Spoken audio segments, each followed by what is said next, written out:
ঘুমানোর সময় ভুলেও করবেন না এই দুইটি কাজ। প্রিয় নবী হযরত মুহাম্মদ সাল্লাল্লাহু আলাইহি ওয়াসাল্লাম ঘুমানোর সময় এই দুইটি কাজ করতে নিষেধ করেছেন। আজকের আধুনিক বিজ্ঞান প্রমাণ করেছে ঘুমানোর সময় এই দুইটি কাজ করলে মারাত্মক ক্ষতি হবে, এমনকি মৃত্যুর মতো ঘটনা ঘটতে পারে। প্রিয় নবী তার উম্মতের জন্য কতই না সুন্দর জীবন ব্যবস্থা রেখে গিয়েছে, তারই এক প্রমাণ দিয়েছে আধুনিক বিজ্ঞান। তো চলুন বেশি কথা না বলে জেনে নেই ঘুমানোর সময় কোন দুইটি কাজ করা নিষেধ এবং বিজ্ঞানীরা কি প্রমাণ বের করলো প্রিয় নবীর নিষেধ করা এই কাজ দুটি থেকে। চলুন জেনে আসি। আপনি যদি মুসলিম হয়ে থাকেন ভিডিওটি অবশ্যই দেখবেন এবং শেয়ার করে প্রিয় নবীর হাদিসটি সবার কাছে পৌঁছে দিবেন, কারণ আপনার মাধ্যমে যদি কেউ কোনো ভালো কাজ সম্পর্কে জানতে পারে এবং তা পালন করে তার জন্য আপনি প্রিয় নবীর একজন প্রিয় উম্মত হতে পারবেন। আল্লাহ তাআলা রাতকে সৃষ্টি করেছেন বান্দার ঘুমের জন্য এবং দিনকে সৃষ্টি করেছেন কর্মের জন্য, কিন্তু আমরা অনেকেই অভ্যাসগত কারণে মারাত্মক এই ভুল দুটি করে থাকি। এক নম্বরে প্রিয় নবী ঘরের লাইট বন্ধ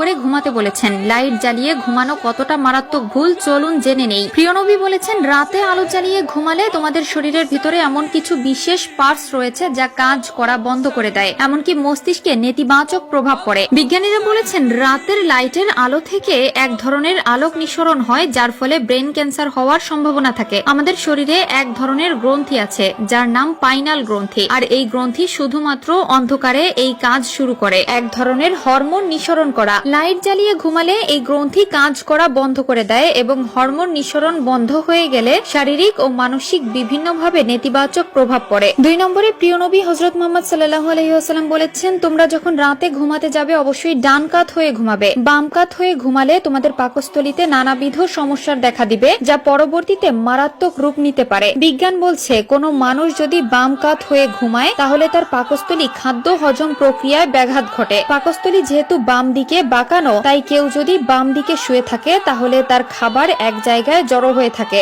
যা তার পাকস্থলীতে পুরোপুরি ভাবে সচল থাকতে পারে না। এর জন্য খাবারটা ইনস্ট্যান্ট নারীর দিকে যেতে অনেক ব্যাঘাত পোহাতে হয়। আর কোনো ব্যক্তি যদি ডান দিক হয়ে ঘুমায় তাহলে তার খাবার প্যানক্রিসে জমা হয়ে থাকে, যার জন্য খুব সহজেই খাদ্যটি প্যানক্রিস হতে রিকচম নালী পর্যন্ত খুব সহজে পৌঁছাতে পারে। প্রিয় নবী তার উম্মতের জন্য বেশি কিছু নিষেধ করেননি, যেগুলো নিষেধ করেছেন সেগুলো তার উম্মতের মঙ্গলের জন্যই করেছেন। প্রিয় নবীর প্রত্যেকটি কথাই আজকের এই আধুনিক বিজ্ঞান প্রমাণ করে দিচ্ছে। সুবহানাল্লাহ। প্রিয় নবী বলেছেন তোমরা পেটের 3 ভাগের 1 ভাগ খাবার খাও, 1 ভাগ পানি এবং 1 ভাগ খালি রাখো, এতে তোমাদের শরীর সুস্থ থাকবে এবং রোগ থেকে দূরে থাকতে পারবে। বিজ্ঞানীরাও একই নিয়মের সাথে মত দিয়েছে। 3 নম্বর কারণটি হলো বেশি কথা বলা যাবে না। প্রিয় দর্শক, যারা অতিরিক্ত কথা বলে তাদের হায়াত খুব তাড়াতাড়ি ফুরিয়ে যায়, তাই যত কম কথা বলবেন আপনার জন্য ততই ভালো। আল্লাহ আমাদের সকলকে সঠিক বুঝ দান করুন।